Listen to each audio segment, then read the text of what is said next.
And our word for today on this Tuesday of the 30th week in Ordinary Time, this Tuesday, October the 29th, our word for today is wife. Wife is our word for today.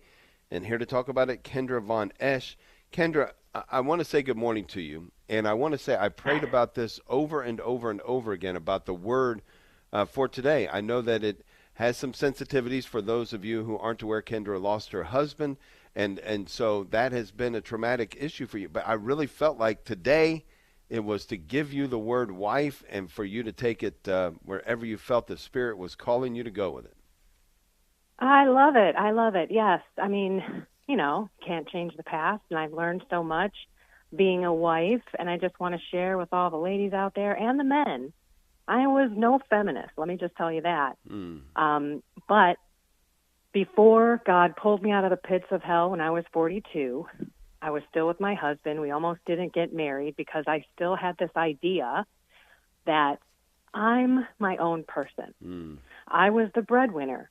I should have more power in the decisions in our marriage. And I was also me, myself, and I. So, when I didn't get my way, I moped. Let's be honest. I moped, and I was no fun to be with if I didn't get my way. Now, my husband was awesome. Most of the time, we agreed on things. But then, when God did pull me out of the pits of hell at 42, this whole Bible verse, these verses saying that women must submit to their men, just rubbed me so wrong. But yet, as I grew in my faith and I understood the family and the husband being the spiritual leader of the family, I communicated that to my husband. Even though he wasn't a practicing Catholic, he stepped up into that role. So, during the Epiphany where you write on your door frames you put all this stuff to bless yourself, I'm like, you have to do it because you're, the spiritual leader of this house.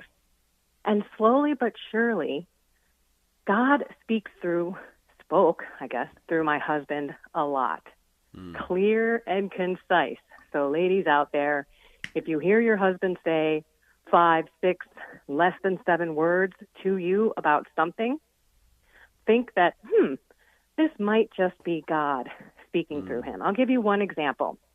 As I was on my journey, I was battling with my old self and the self that Jesus wanted me to be.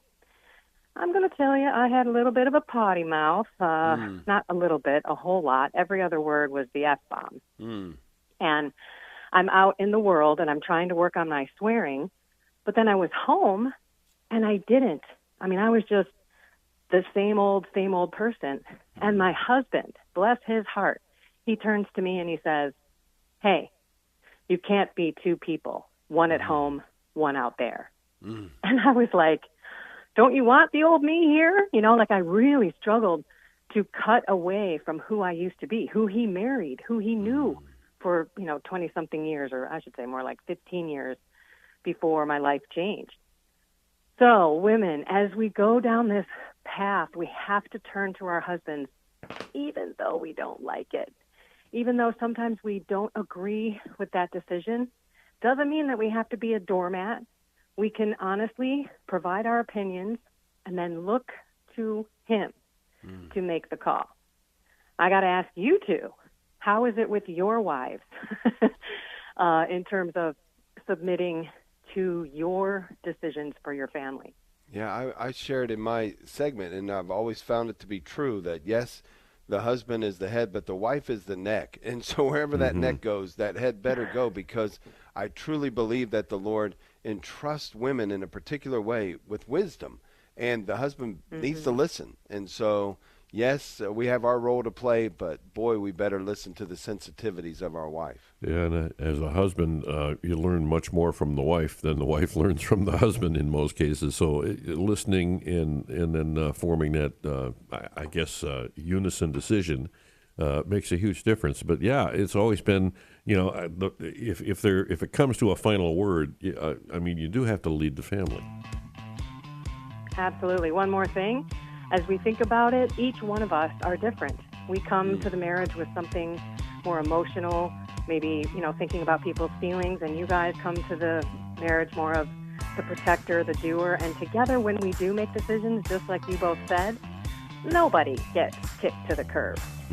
So again, husbands, love your wives. That's also part of that whole verse as well. Yeah, all we're called to do is die, So, just do what Jesus said when he went to the cross. Shut up and die. I mean, sometimes you just have to shut up and die, So, in any case, thank you very much, Kendra. Lord bless you. Have a wonderful week. Can't wait until you're back with us next Tuesday. Awesome. God bless you guys. Go love your wives. Amen. Amen.